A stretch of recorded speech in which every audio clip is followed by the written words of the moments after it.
بسم اللہ الرحمن الرحیم۔ سیدنا انس رضی اللہ عنہ فرماتے ہیں کہ نبی اکرم صلی اللہ علیہ وآلہ وسلم نے حضرت ابی بن کعب رضی اللہ عنہ سے فرمایا، اے ابی، اللہ نے مجھے حکم دیا ہے کہ میں تمہیں لم یکن الذین کفروا پوری سورہ پڑھ کر سناؤں۔ حضرت ابی نے یہ سنا تو حیران ہو کر پوچھا، یا رسول اللہ نے میرا نام لے کر فرمایا ہے؟ پیغمبر علیہ السلام نے فرمایا، ہاں ابی، اللہ نے تمہارا نام لے کر مجھ سے کہا ہے کہ میں تمہیں یہ سورہ پڑھ کر سناؤں۔ یہ سن کر ابی بن کعب خوشی میں رونے لگے۔ یہ ہم انسان کی فطرت ہے کہ اگر ہمیں معلوم ہو جائے کہ کسی امیر نے یا کسی وزیر نے ہمارا ذکر کیا ہے، ہمیں یاد کیا ہے، ہماری تعریف کی ہے، تو ہمیں بے حد خوشی ہوتی ہے۔ ہم خوشی سے پھولے نہیں سماتے۔ ہم خبر پہنچانے والے سے بار بار پوچھتے ہیں کہ انہوں نے میرا نام لے کر مجھے یاد کیا، انہوں نے کیا کہا، انہوں نے کیا کیا بات کی۔ ہم خبر پہنچانے والے سے ایک ایک باریک باریک تفصیل کریت کر معلوم کرتے ہیں، اور یہ ہمارے لیے بڑی عزت کی اور شرف کی بات ہوتی ہے کہ فلاں امیر یا فلاں وزیر ہمیں جانتا ہے اور لوگوں کے سامنے ہمیں یاد بھی کرتا ہے اور ہماری تعریف بھی کرتا ہے۔ دیکھیے کہ دنیا کے یہ وزیر، دنیا کے یہ امیر جو ہماری ہی طرح عام انسان ہیں، وہ اگر ہمیں یاد کر لیں تو ہماری خوشی کا ٹھکانہ نہیں رہتا۔ تو پھر آپ نے کبھی سوچا کہ ان وزیروں کا رب، ان امیروں کا خدا، ان بادشاہوں کا بادشاہ اگر آپ کو یاد کرے، اگر وہ آپ کی تعریف کرے، اگر وہ آپ کا تذکرہ کرے، اگر وہ ملأ اعلیٰ میں فرشتوں کی مجلس میں آپ کا نام لے، تو آپ کو کیسا لگے گا؟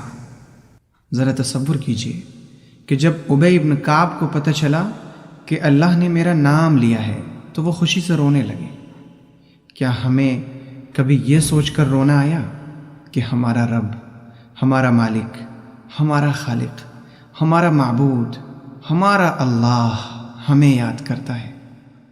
سوچئے نا کہ اگر ہم اسے یاد کرتے ہیں تو اس میں کوئی حیرت کی بات نہیں، کیونکہ ہم تو کمزور ہیں، ہم تو ضعیف ہیں، ہم تو محتاج ہیں، ہم تو بندے ہیں، ہم تو اس کے غلام ہیں۔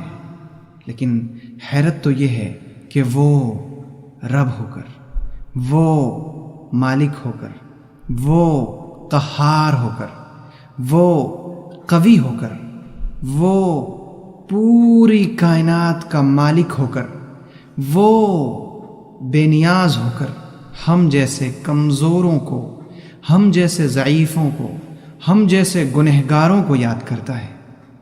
سیدنا ابو ہریرہ رضی اللہ عنہ فرماتے ہیں کہ پیغمبر علیہ السلام نے فرمایا کہ اللہ رب العزت فرماتے ہیں کہ میرا بندہ میرے ساتھ جیسا گمان کرتا ہے میں اس کے ساتھ ویسا ہی سلوک اور ویسا ہی معاملہ کرتا ہوں، اور جب وہ مجھے یاد کرتا ہے تو میں اسے یاد کرتا ہوں۔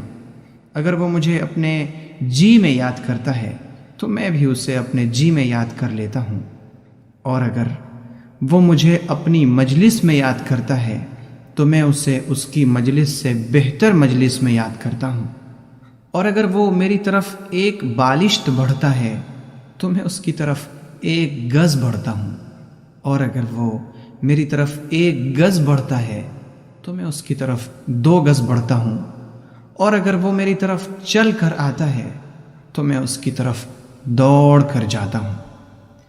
کتنی رشک کی بات ہے کہ کسی کو اس کا رب یاد کرے، وہ رب جو نفع اور نقصان کا مالک ہے، وہ رب جس کے قبضے قدرت میں ہر چیز ہے، وہ رب جو بیماری اور شفا کا مالک ہے، وہ رب جس کے قبضے میں موت اور زندگی ہے۔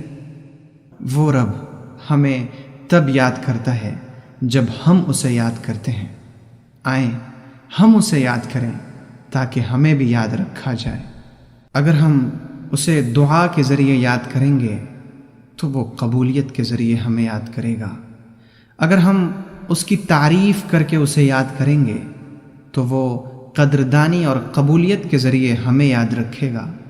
اگر ہم اسے اس دنیا میں یاد رکھیں گے تو وہ ہمیں آخرت میں نہیں بھلائے گا۔ اگر ہم اسے فراخی، وسعت اور اچھے زمانے میں یاد رکھیں گے تو وہ ہمیں ہماری تنگی اور مصیبت کے وقت یاد رکھے گا۔ اگر ہم اسے اپنی خلوت اور تنہائی میں یاد کیا کریں گے تو وہ ہمیں ہماری وحشت اور بے سر و سامانی کے وقت یاد رکھے گا۔ اگر ہم اسے فرما برداری کے ذریعے یاد رکھیں گے تو وہ مدد اور نصرت کے ذریعے ہمیں یاد رکھے گا، کیونکہ اس کے یہاں کا تو معاملہ ہے فَاذْكُرُونِي أَذْكُرْكُمْ، تم مجھے یاد کرو میں تمہیں یاد کروں گا۔ اور اس کے یہاں کا تو قاعدہ ہے نسوا اللہ فنسیہم، کہ جو لوگ اللہ کو بھلا دیتے ہیں اللہ بھی انہیں بھلا دیتا ہے۔